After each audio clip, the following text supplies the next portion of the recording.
Well, we've got a good lineup on the grid now for this next qualifying race. Steve, on the front there, you've got the two Metro 6R4s. On the left, Steve Palmer. In the centre, it's Barry Hathaway, the championship leader, and number 2 is also there in the Ford RS200. That's Trevor Hopkins.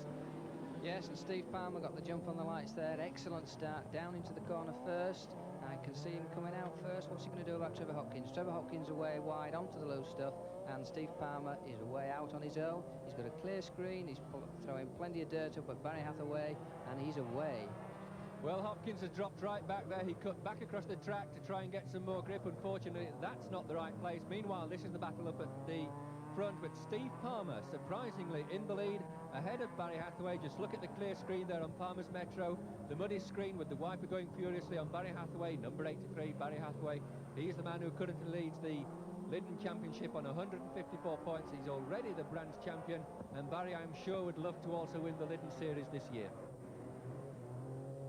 And Steve Palmer here, leading Barry Hathaway now, and I'm quite sure he'll be well chuffed, will Steve, because the last time out at Crofts, he ventilated the block on this Metro 6R4. During practice, he didn't actually get a run. During practice, he put a rod out through the side and retired. And I'm sure now he'll be pleased with a new engine in situ. He's actually showing Barry the way around. And he's actually taking quite a neat line, but Barry there got a slingshot run through Chessons, but once again, as soon as they're on the tarmac, Steve Palmer puts the power down and manages to hold that advantage he's got over the championship leader.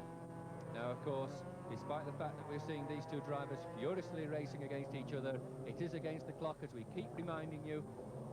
And with double points at stake today, Barry will have to ensure that he stays right out there in front if he's going to win the championship, because Dimi Mavropoulos is only a handful of points behind, and Barry has got to ensure that he stays out there with the Audi Quattro. We've lost him now, though, I believe. Now he comes shooting back again. Heart-stopping moment there. Also, as he goes through the chicane, suddenly snaps back into place. The handling on these Metros is absolutely astounding. Yes, I was just going to say, Bill, don't they make it look easy? These little supercars, they make the job look so simple. I'm sure it's not easy behind the wheel of it, but it's a terrific spectacle. It is indeed, and Will Gollop always reckons that it's much easier than driving the old Saab. And in fact, as we were talking there, you saw Trevor Hopkins going through. Trevor Hopkins, he's in 3rd place, and he is exactly half a lap behind the two Metros. The Metros are going up at the top of the hairpin.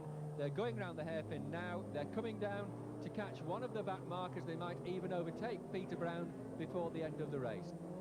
Now, this is where Barry Hathaway almost got it wrong. He came charging down into the corner the last time.